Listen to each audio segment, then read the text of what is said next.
Do you do a lot of hiring overseas for these types of things, or you're keeping it mostly U.S.?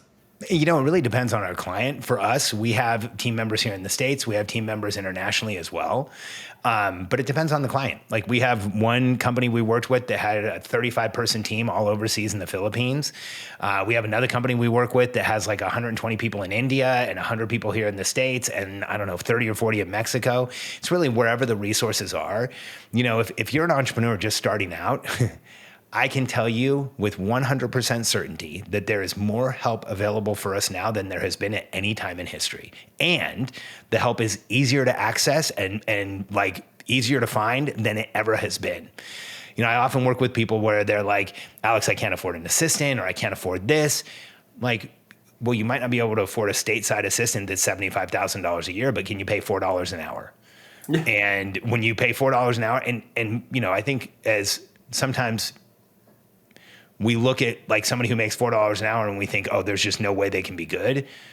Dude, we have extraordinary, unbelievable people on our team that are international that they don't make $4 an hour. They make much more than that, but they don't make anywhere near what we have to pay in the States. And honestly, they're better than a lot of people that I've had working in the States. And so if you're a starting out entrepreneur and you're willing to go out and interview people internationally and they're willing to work in your time zone, they can be some of the most effective people you have. I wasn't born in the States. I grew up in Mexico. So I think I look at it a little different. I'm like, international or people are just people. But I often have people tell me like, oh, I don't know if I could work with somebody in the Philippines. And I'm like, dude, with Zoom, who cares? They speak English, you get over a little bit of an accent and you can get some absolutely brilliant, ridiculously motivated people that will kill for you. They will work so hard for you because there's a pride of working for an American company, even if it's small. And so there's more help available today than there ever has been. And if you're an entrepreneur who's doing too much, slow things down and start looking at where can you get leverage. That's like an obsession in my life. I'm always looking for a place to put a lever. Like, how do I make things easier? How do I optimize? How do I make it so that I put out less effort to get a much bigger result? And I think sometimes when I say that, people are like, wow, what a lazy way to look at things. I'm like, no, it's not lazy. Efficiency. Yeah, I want to change the world. And changing the world takes a tremendous result. I want to in 2008, we launched a product that helped solve the foreclosure crisis. We worked with Obama. We worked with Director Lockhart at the U.S. Treasury. We worked directly with Obama's advisors. They would meet with us and go meet with him. And so I'm all about like doing big things and making big changes. The way that I know how to do that is to get in my body, to get really like clear and to put out as little effort as I can for the biggest result.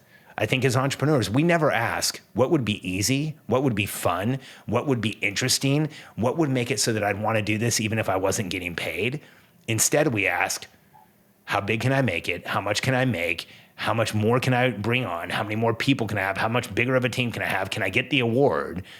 And I think that secondary line of thinking is where you end up in a trap. Mm-hmm. Mm-hmm.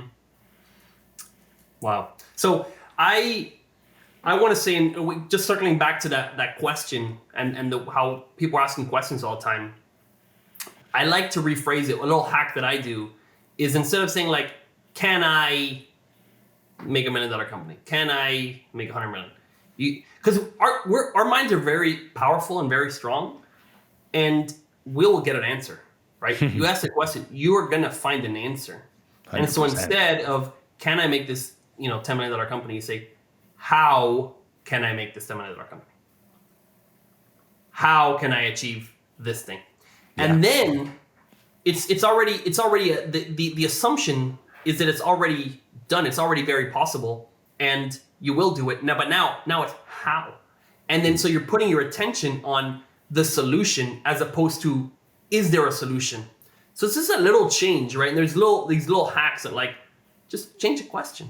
How do I do this? Because you're going to get an answer, I kind of like the question right after that. Not just how do I do this? Who can I get to do it for me?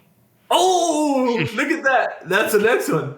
Right. Who do I need to have with me? Or who's the biggest shortcut for this? Like, who do I know that's done this before? That's amazing. Right? Because when you really look at it, like as entrepreneurs, we stand on the shoulders of giants if we choose. if we choose to take information from other people, if we choose to take shortcuts from other people, we can get things done so much faster. And so one of the questions when I'm trying to do something that I ask is like, who's already done this? And can I get them on the phone? And I think I'm super fortunate that I can usually get just about anybody on a call sooner or later. I've got a big network and people who are willing to stake their reputation for me. And so when I get on a call with someone who's been there, when I get on a call with someone who has knowledge, dude, sometimes a 1 hour call is worth 5 years of work. That's what I'm talking about when I say what's the least I can do to get the biggest result? How do I set myself up for success? How do I make this not easy, because nothing we do is easy, but how do I make it easier than it would be alternatively?